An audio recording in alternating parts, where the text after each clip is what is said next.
Siti Msharifu, jinsi zilivyo nzuri hatua zako katika mitalawanda.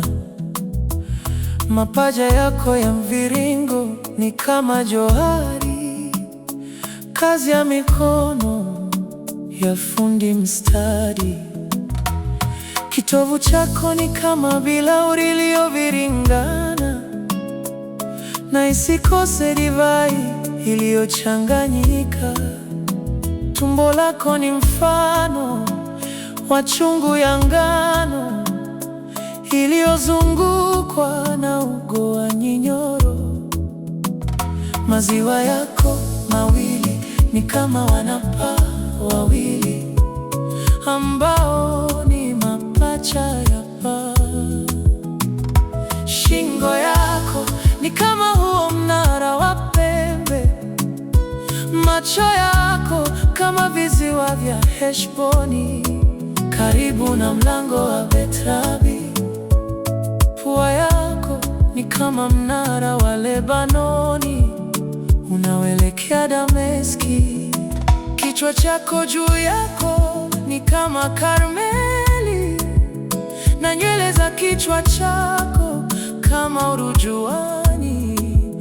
Mfalme amenaswa na mashungu yake, jinsi yalivyo mazuri, yalivyo matamu, mapenzi katikati ya anasa.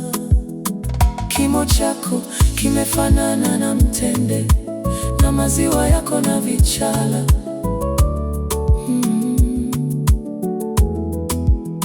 Nilisema nitapanda huo mtende na kuyashika makuti yake.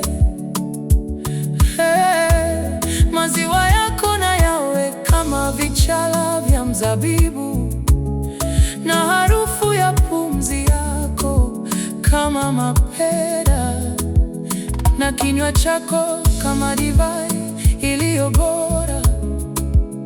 Kwa mpendwa wangu inashuka taratibu, ikitiririka midomoni mwao walalao. Mimi ni wake mpendwa wangu, na shauku yake ni juu yangu. Njoo mpendwa wangu, twende mashambani, tufanye maskani katika vijiji. Twende mapema hata mashamba ya mizabibu, tuone kama mzabibu umechanua na maua yake yamefunuka kama mikomamanga imetoa maua.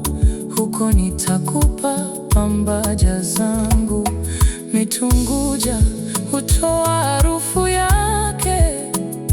Juu ya milango yetu yako matunda mazuri, mapya na ya kale, ya kila namna niliyokuwekea. Pendwa wangu